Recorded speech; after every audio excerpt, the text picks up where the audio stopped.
ব্যাঙ্গালোর থেকে আজ আমরা বাড়ি ফিরছি। এখন রাত ১২টা বাজে। ক্যাব বুক করেছি, কখন আসবে সেটাই আমি জিজ্ঞাসা করছিলাম। আর এখন আমরা যাব ব্যাঙ্গালোর এয়ারপোর্টে। কিছুক্ষণের মধ্যে ক্যাব চলে এসছে, তাই লাগেজগুলো এখন ভিতরে ঢুকিয়ে নিলাম। আমাদের ফ্লাইট সকাল ৬টার সময়। তারপরেও আমরা একটু সকাল সকাল বার হলাম। দিদির বাড়ি থেকে সাইবাবাতে চিকিৎসা করাতে অনেকটা দূর হয়ে যাচ্ছিল, আর বাবারও খুব কষ্ট হচ্ছিল, তাই আমরা কাঠগুড়িতে চলে এসেছিলাম। এখানে আমরা ২-৩ দিন ভাড়াতে ছিলাম। এখান থেকে হসপিটাল একদম কাছেই, তাই যেতে খুব একটা কষ্ট হয় না। বাবা মাকে এখানে একা রেখে আমার যেতে একটুও ভালো লাগছিল না, তারপরেও আমাকে যেতে হবে। আমি গেলে তারপর দাদা আসতে পারবে। ক্যাব ড্রাইভারকে জিজ্ঞেস করলাম কাঠগুড়ি থেকে এয়ারপোর্ট যেতে আমাদের কত সময় লাগতে পারে। বললেন রাতে রাস্তা ফাঁকা আছে, যার জন্য ১ ঘন্টার মধ্যে পৌঁছে দিতে পারবো। আর সত্যি রাস্তাটা খুব ফাঁকা ছিল, যার জন্য আমাদের এয়ারপোর্ট পৌঁছাতে খুব একটা দেরি হয়নি। এখন এয়ারপোর্ট এরিয়ার মধ্যে আমরা ঢুকছি। এখন ১টা বাজে, এখনো ৫ ঘন্টা পরে আমাদের ফ্লাইট, তাই এই ৫ ঘন্টা আমাদের ওয়েট করতে হবে। ভোর ৪টের সময় বার হলে ঠিক হতো, কিন্তু আমাদের জন্য বাবা মারা ঘুমাচ্ছিল না, তাই আমরা একটু সকাল সকালই বেরিয়ে পড়লাম। আমরা এখন ব্যাঙ্গালোর এয়ারপোর্ট পৌঁছে গেছি, আর আমরা এখন আছি টার্মিনাল অনে।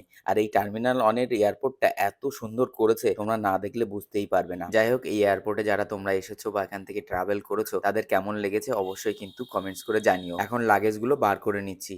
এদিকে হালকা হালকা বৃষ্টি হচ্ছে, আর সঙ্গে ভীষণ জোরে হাওয়া হচ্ছিল, তাই ভালোই ঠান্ডা লাগছিল।